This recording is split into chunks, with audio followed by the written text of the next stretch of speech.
Hello दोस्तों, कैसे हो आप लोग। उम्मीद करते हैं आप लोग अच्छे होंगे।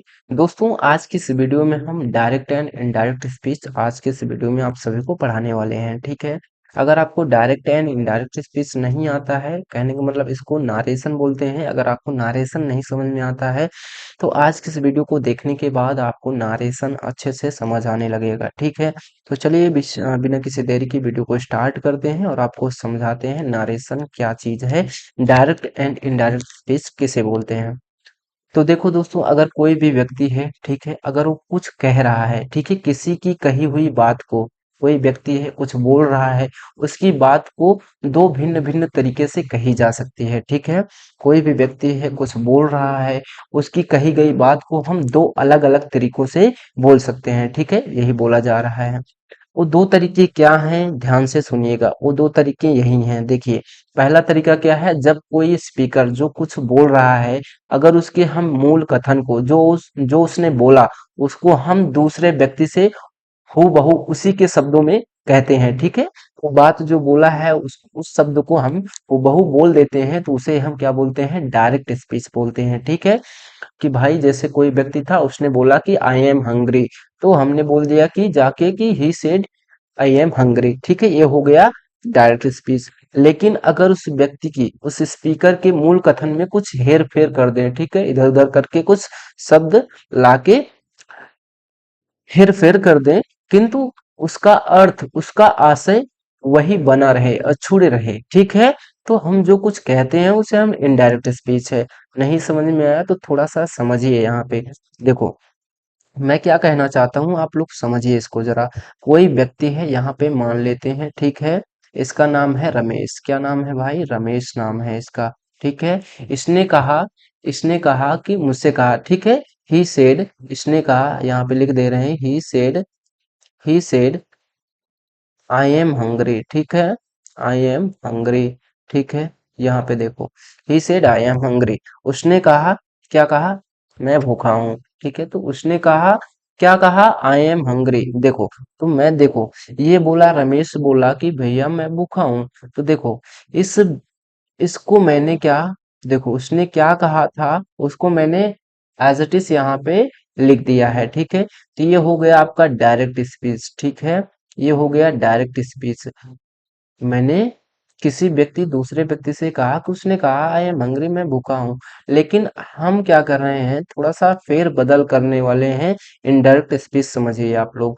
तो यहाँ पे हो जाएगा he said that he was hungry. ठीक है, ही वॉज हंग्री। ये हो जाएगा क्या बच्चों, आपका इनडायरेक्ट स्पीच। ठीक है, he said that he was hungry, ये क्या है आपका इनडायरेक्ट स्पीच है। हमने क्या किया है, कुछ ना कुछ इसमें फेर बदल कर किया है, दूसरे व्यक्ति से जाके उसकी बात को बोला कि उसने कहा कि वो भूखा था। ये हो गया आपका इनडायरेक्ट स्पीच। ठीक है, क्या हो गया, इनडायरेक्ट स्पीच हो गया। ठीक है भाई, समझ में आया आप लोगों को, आई होप आपको समझ में आया होगा। ये क्या है, डायरेक्ट स्पीच है। ये वाला क्या है, इनडायरेक्ट स्पीच है। ठीक है। तो जब हम किसी भी व्यक्ति की कही गई बात को हूबहू उन्हीं के शब्दों में बोलते हैं, तो उसे हम डायरेक्ट स्पीच बोलते हैं। अगर कुछ ना कुछ उसमें फेरबदल कर रहे हैं, वो हमारा क्या कहलाता है, इनडायरेक्ट स्पीच कहलाता है। ठीक है। तो चलिए, ये तो था थोड़ा सा बेसिक जो आपको आना चाहिए। ठीक है ना, कोई आपसे पूछ ले भाई डायरेक्ट स्पीच क्या होता है, इनडायरेक्ट स्पीच क्या होता है, तो आपको पता होना चाहिए। ठीक है। चलो, तो आई होप आपको ये समझ आया होगा। ठीक है। चलो आगे बढ़ते हैं, और आपको ये जो आपके बोर्ड एग्जाम में 2 मार्क्स का ये क्वेश्चन आता है, ठीक है, उसको हम कैसे क्रैक करेंगे, सॉल्व करेंगे ना, उस तरीकों को हम थोड़ा सा आपको बताते हैं कैसे क्या करना है। तो देखो दोस्तों, सबसे पहले आप समझ ही गए कि डायरेक्ट स्पीच क्या होता है। जैसे he said I am hungry, ये आपका क्या है, डायरेक्ट स्पीच है। इनडायरेक्ट स्पीच क्या है, he said that he was hungry, ये आपका क्या है, इनडायरेक्ट स्पीच है। तो आपको तो ये आता ही है। ठीक है, समझ में आ गया होगा। चलो, तो हमारे बोर्ड एग्जाम में क्या आता है भाई, कि आपको दिया जाएगा डायरेक्ट स्पीच का सेंटेंस दिया जाएगा। ठीक है, आपको बोला जाएगा कि इसको आप किस में बदलिए, इनडायरेक्ट स्पीच में बदलिए। ठीक है। तो देखो, अगर आपको डायरेक्ट एंड इनडायरेक्ट स्पीच नहीं आता है, तो सबसे पहले आपको क्या करने की जरूरत है। सबसे पहले देखो, अगर किसी को भी दुनिया में कोई भी व्यक्ति है जिसको डायरेक्ट एंड इनडायरेक्ट स्पीच आता है, वो काम क्या करता है? देखो, उसको क्या क्या आता है। तो सबसे पहले उसको आता है टेंस, जिसको डायरेक्ट एंड इनडायरेक्ट स्पीच आता है। ठीक है, अगर देखो, मैं यहाँ पे सीधा सीधा बोल रहा हूँ, कोई घुमा फिरा के बात नहीं कर रहा हूँ। अगर आपको डायरेक्ट स्पीच से किस में बदलना है, इनडायरेक्ट स्पीच में बदलना है, तो यहाँ पे मैं जो बातें बोल रहा हूँ उसको आप गांठ बांध लीजिए, उसको आप अच्छे से समझ लीजिए कि अगर आपको डायरेक्ट से इनडायरेक्ट स्पीच में बदलना है तो आपको आना चाहिए टेंस। ठीक है, आपको आना चाहिए बच्चों सेंटेंस। क्या आना चाहिए? सेंटेंस के बारे में आपको नॉलेज होनी चाहिए। ठीक है, और क्या होनी चाहिए? थोड़ा थोड़ा आपको प्रोनाउन के बारे में भी नॉलेज होनी चाहिए। ठीक है, ये सारी नॉलेज आप बोलेंगे कहाँ पर मिलेगी? तो कोई दिक्कत वाली बात नहीं है। अगर आपको ये चीजें नहीं आती है तो आपके पास यूट्यूब है, यूट्यूब पर आप सर्च करिए टेंस। ठीक है, टेंस का थोड़ा सा 1 आध 2 घंटे का लेक्चर होगा, उसको आप देखकर खत्म कर लीजिए, टेंस आपको आने लगेगा। ठीक है, सेंटेंस के बारे में दिक्कत मत लीजिए, इसी क्लास में आपको सेंटेंस के बारे में हम आपको बताने वाले हैं। ठीक है, प्रोनाउन के बारे में भी बताएंगे, तो कोई दिक्कत वाली बात नहीं है। लेकिन अगर आपको टेंस नहीं आता है तो जाके पहले टेंस को क्लियर कर लीजिए, आगे फिर आपको ये डायरेक्ट एंड इनडायरेक्ट स्पीच आसानी से समझ में आएगा। ठीक है, तो सबसे पहले हम क्या करते हैं भाई, आपको इसमें आपको टेंस चेंज करना हम आपको बताते हैं। ठीक है, तो चलिए एक चीज और आपको बता दें इसी में। देखो, जैसे मैं बोला, जैसे किसी ने कोई सेंटेंस ले लेते हैं, जैसे मैंने कहा, जैसे he said, he said to me, he said to me, उसने मुझसे कहा, क्या कहा? I am very good man, I am very good man. उसने मुझसे कहा कि मैं बहुत अच्छा आदमी हूँ। ये क्या है आपका? डायरेक्ट स्पीच है, आपको समझ में आ रहा होगा। ठीक है, ये क्या है? डायरेक्ट स्पीच का सेंटेंस लिखा गया है। ठीक है, बोला जाएगा इनडायरेक्ट स्पीच में आप इसको कन्वर्ट करिए। तो सबसे पहले ध्यान दीजिएगा कि ये जो कोमा के इधर वाले जो भी हैं, ये वर्ड लिखे गए हैं, ठीक है, इनको बोला जाता है रिपोर्टिंग स्पीच। क्या बोला जाता है? ध्यान रखना, रिपोर्टिंग स्पीच। थोड़ा सा इसके बारे में आपको नॉलेज होना चाहिए, रिपोर्टिंग स्पीच बोला जाता है। और जो डबल कोटेशन मार्क्स में लिखा गया है, ये वाला जो बात कही गई है कि आई एम वेरी गुड मैन, ये क्या कहलाता है आपका? रिपोर्टिंग, रिपोर्टेड स्पीच कहलाता है। ठीक है, क्या कहलाता है? रिपोर्टेड स्पीच कहलाता है। तो इसके बारे में आपको नॉलेज थोड़ा सा होना चाहिए कि भाई कॉमा के इधर वाले को क्या बोलते हैं, और डबल कोटेशन मार्क्स में जो भी वर्ड लिखे गए हैं उस सेंटेंस को हम क्या बोलते हैं। तो ध्यान रखना, इसको बोला जाता है रिपोर्टेड स्पीच, और इधर वाले को क्या बोला जाता है? Reporting verb. ठीक है, आई होप आपको समझ में आया होगा। और यहाँ पे जो रिपोर्टिंग स्पीच में, ठीक है, ये जो रिपोर्टिंग स्पीच है, इसमें जो आपको ये वर्ब दिख रही है, ठीक है, इस वर्ब को बोला जाता है रिपोर्टिंग वर्ब। क्या बोला जाता है बच्चों? ध्यान रखना, इसको बोलते हैं रिपोर्टिंग वर्ब। ठीक है, चलो ये बात आपको क्लियर हो गई होगी। तो चलिए थोड़ा सा आपको हम इसके बारे में बताते हैं, टेंस चेंजिंग के बारे में। ठीक है, थोड़ा सा इसको हम इरेज कर लेते हैं, और आप लोग समझ ही गए होंगे कि कौन सा रिपोर्टेड स्पीच है, कौन सा रिपोर्टिंग स्पीच है, और कौन सी रिपोर्टिंग वर्ब है। ये सारी बात तो आपको क्लियर हो ही गई होगी।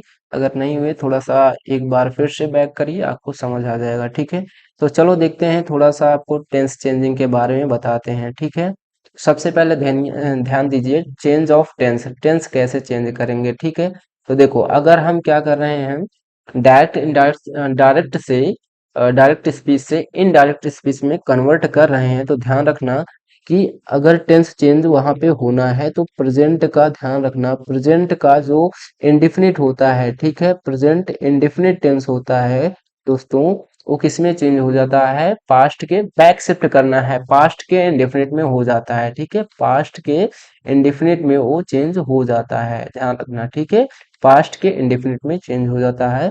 और प्रेजेंट का जो कंटिन्यूअस होता है, ठीक है, कॉन्टिन्यूअस टेंस होता है, उसको आप ध्यान रखना किसमें हो जाता है, वही बैक शिफ्ट करना है, पास्ट के कॉन्टिन्यूअस में चेंज ये हो जाता है, ठीक है। और जो प्रेजेंट का कौन सा होता है, परफेक्ट टेंस होता है दोस्तों, वो किसमें चेंज हो जाता है, पास्ट के परफेक्ट में चेंज हो जाता है, ठीक है।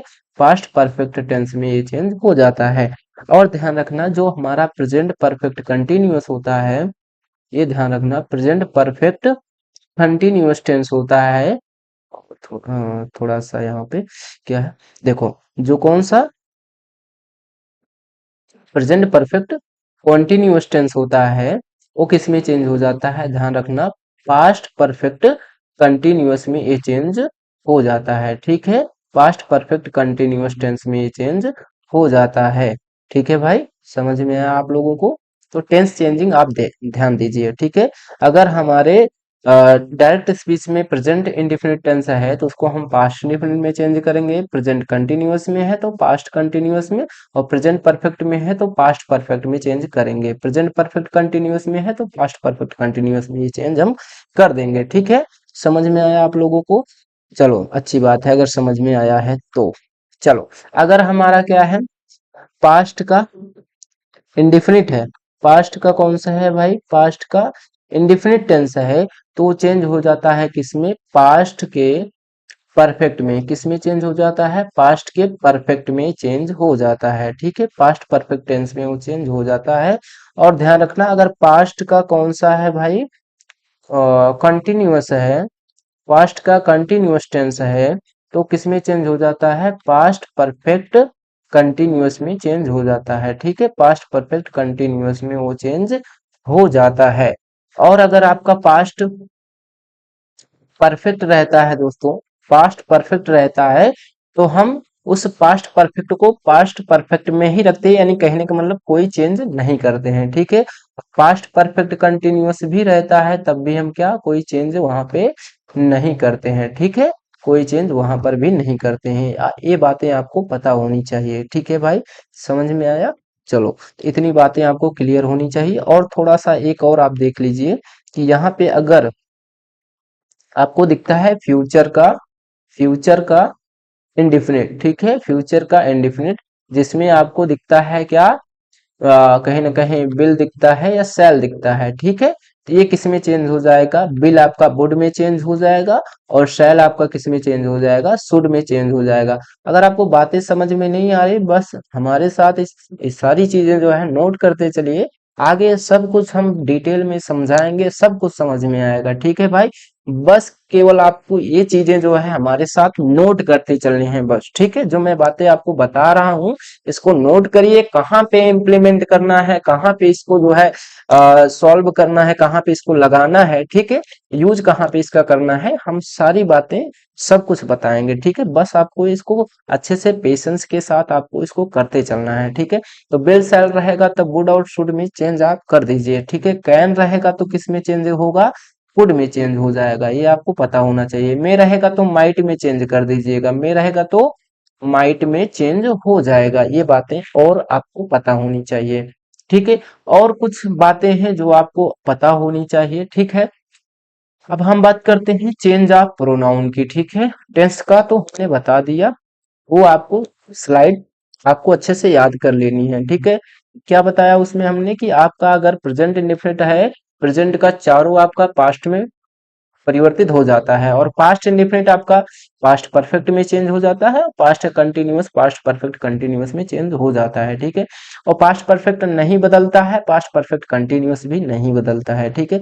फ्यूचर इंडेफिनिट आपका किस में चेंज हो जाता है, तो आपका इसमें जो बिल सेल होता है वुड शुड में हो जाता है, कॉइन कुड में माइट में, ये सारी चीजें आपको याद रखनी है, ठीक है। अब बात करते हैं चेंज ऑफ प्रोनाउंस की, ठीक है। प्रोनाउंस कैसे चेंज होते हैं, तो हमेशा याद रखना, थोड़ा सा यहाँ पे लेते हैं। आप जानते हैं कि I, we, you, he, she, it और दे, ठीक है। ये आपको पता होगा, आप जानते ही होंगे, ये सभी आपके पर्सनल प्रोनाउन है, ठीक है बच्चों। I, we, you, they, he, she, it जो है आपके कौन से प्रोनाउन है, पर्सनल प्रोनाउन है, ठीक है। आप जानते हैं ये सारी चीजें आपको पता ही होगी, ठीक है। तो देखो, आई का आप जानते हैं मे होता है ऑब्जेक्टिव केस, बी का ऑब्जेक्टिव केस होता है यस, यू का यू ही होता है, ही का क्या होता है ऑब्जेक्टिव केस ही होता है, सी का हर होता है और इट का ऑब्जेक्टिव केस इट ही होता है, दे का ऑब्जेक्टिव केस क्या होता है देम। ध्यान रखना ये हमेशा इधर वाले किसमें सब्जेक्ट के तौर पर प्रयोग किए जाते हैं सब्जेक्टिव केस में, ठीक है। ये सभी किसमें भाई सब्जेक्टिव केस में प्रयोग किए जाते हैं, और इधर वाले जो हमने लिखे हैं ये सभी के सभी ऑब्जेक्टिव केस में प्रयोग किए जाते हैं, ठीक है, ऑब्जेक्ट के तौर पर, ठीक है, आपको याद रखना है। और ध्यान रखिए कि आई का जो पोसेसिव केस होता है कौन सा भाई, पोसेसिव केस होता है माई और माइन, ठीक है। बी का जो पोसेसिव केस होता है आवर और आवर्स होता है, ये भी आपको याद रखना है, ठीक है। यू का पोसेसिव केस होता है योर्स, सॉरी यहाँ पे क्या योर एंड योर्स होता है, ठीक है। यहाँ पे थोड़ा सा कर देते हैं, योर एंड क्या होता है योर्स होता है, ठीक है। ही का क्या होता है पोसेसिव केस हिज होता है और हिज ही होता है। सी का पोसेसिव केस क्या होता है हर होता है और हर्ष होता है। इट का पोसेसिव केस क्या होता है इट्स होता है और इट्स होता है। दे का पोसेसिव केस क्या होता है दियर होता है, ध्यान रखना क्या होता है भाई दियर होता है और क्या होता है दियर्स होता है, ठीक है, दियर और दियर्स होता है, ये आपको याद रखना है। तो सभी प्रोनाउन आपको समझ में आने चाहिए, ठीक है। समझ में आ गया भाई कि नहीं आया आप लोगों को। चलो हाईलाइट का यूज करते हैं थोड़ा सा, यहाँ पे देखिए I we you they he she it आपको दिख रहा है, ये सारी चीजें आपको क्या है पर्सनल प्रोनाउन है, हमेशा ही सब्जेक्ट के तौर पर प्रयोग की जाती हैं, ठीक है। और जो मी दिख रहा है या ये सब दिख रहा है ये आपका ऑब्जेक्टिव केस में, ये भी आपके पर्सनल प्रोनाउन ही है, लेकिन ये हमेशा ऑब्जेक्टिव केस में प्रयोग किए जाते हैं, ठीक है। और आपको जो माई माइन दिख रहा है ours ours yours yours his his her hers, ये सब सारी चीजें जो आपको दिख रही हैं ये भी आपके कहीं ना कहीं प्रोनाउंस, इधर वाले तो प्रोनाउंस होते हैं आपको पता होगा, इधर वाले एडजेक्टिव होते हैं, ठीक है। ये पोसेसिव प्रोनाउन इधर वाले होते हैं, इधर वाले पोसेसिव एडजेक्टिव होते हैं। तो ध्यान रखना कि ये सभी के सभी पोसेसिव केस में यूज किए जाते हैं, ठीक है। तो आपको इस सभी प्रोनाउंस के जो सब्जेक्टिव केस ऑब्जेक्टिव केस और पोसेसिव केस पता होने चाहिए, तभी आपको अच्छे से प्रोनाउन चेंजिंग समझ में आएगा, ठीक है। तो अब बात करते हैं चेंज कैसे होंगे, प्रोनाउन कैसे चेंज होंगे, ठीक है। तो प्रोनाउन चेंजिंग बच्चों कुछ हार्ड नहीं है, आपको सिंपल सा समझ में आ जाएगा, बस मेरी बात को जो है थोड़ा गौर से सुनिएगा, ठीक है। मैं जो बातें बोल रहा हूँ उसको गौर से सुनिएगा। मैं बोल रहा हूँ कि सब्जेक्ट, ये देखो यहाँ पे लिख रहा है SON बाई 1 2 3, ठीक है, SON बाई 1 2 3। देखो अगर हमारा क्या है फर्स्ट पर्सन का प्रोनाउन है, ठीक है, फर्स्ट पर्सन का प्रोनाउन, अब बोलेंगे फर्स्ट पर्सन का प्रोनाउन कौन होता है, तो यहाँ पे ध्यान दीजिएगा जो आई और वी है बच्चों, ठीक है, आई और वी है ये आपका फर्स्ट पर्सन का प्रोनाउन होता है, ठीक है। ये कौन सा होता है भाई, ये फर्स्ट पर्सन का प्रोनाउन होता है, ठीक है। और फर्स्ट पर्सन चेंज होता है according to subject, yes for subject, ठीक है। यस फॉर क्या होता है भाई सब्जेक्ट होता है, आपको ध्यान रखना है। देखिए इस सेकंड लिखा गया है दो, दो मतलब क्या होता है second, second person, second person का जो प्रोनाउन होता है वो चेंज होता है किसके अकॉर्डिंग, अब बोलेंगे सेकंड पर्सन कौन है, तो सेकंड पर्सन यहाँ पे जो यू दिख रहा है ये आपका क्या होता है सेकंड पर्सन होता है, ठीक है। तो सेकंड पर्सन जो होता है वो हमेशा ही जो रिपोर्टिंग स्पीच होती है उसके ऑब्जेक्ट के अनुसार चेंज होता है, ओ फॉर ऑब्जेक्ट, ठीक है, रिपोर्टिंग स्पीच के ऑब्जेक्ट के अनुसार चेंज होता है, ठीक है। और जो हमारा क्या होता है थर्ड पर्सन का प्रोनाउन होता है, थर्ड पर्सन प्रोनाउन कौन है ही सी इट दे, ये सभी क्या है थर्ड पर्सन के प्रोनाउन है, ये कभी भी नो यन यन मतलब नो, ठीक है। तो थर्ड पर्सन का प्रोनाउन जो होता है वो कभी भी चेंज नहीं होता है, ठीक है। तो आपको समझ में आ गया होगा, यानी आई भी फर्स्ट पर्सन होता है, ये हमेशा ही चेंज होंगे। आई की कोई सी फैमिली आपको रिपोर्टेड स्पीच में दिखती है वो हमेशा चेंज हो जाएगी, किसके अकॉर्डिंग भाई रिपोर्टिंग स्पीच के सब्जेक्ट के अकॉर्डिंग चेंज होते हैं। ये बातें आपको समझ में नहीं आ रही होगी, लेकिन हम जब क्या करेंगे भाई, एग्जाम्पल सॉल्व करेंगे ना, तो उसमें आपको अच्छे से हम समझाएंगे, आपको समझ में भी आएगा कि हम क्या कहना चाहते हैं। तो केवल आपको ये याद रखना है कि I we you they he she it में आई भी आपका फर्स्ट पर्सन है, ये चेंज होता है आपके रिपोर्टिंग स्पीच के सब्जेक्ट के अनुसार चेंज होता है। यू जो होता है सेकंड पर्सन होता है, आपके रिपोर्टिंग स्पीच के ऑब्जेक्ट के अनुसार चेंज होता है। और थर्ड पर्सन जो होते हैं he she it they, third person है, ये चेंज ही नहीं होते हैं, ठीक है। एज इट इज वहां पे जब हम डायरेक्ट स्पीच से इनडायरेक्ट स्पीच में बनाते हैं तो उसको एज इट इज वहां पे लिख देते हैं, ठीक है। तो दोस्तों आज की इस वीडियो में आपको हम इतना ही कहना चाहेंगे कि इतनी बातों को आप अच्छे से नोट कर लीजिए, पढ़ लीजिए। आगे की क्लास में इसके आगे हम बढ़ेंगे, ठीक है। तो आज की इस वीडियो में बस इतना ही, मिलते हैं नेक्स्ट वीडियो में। धन्यवाद।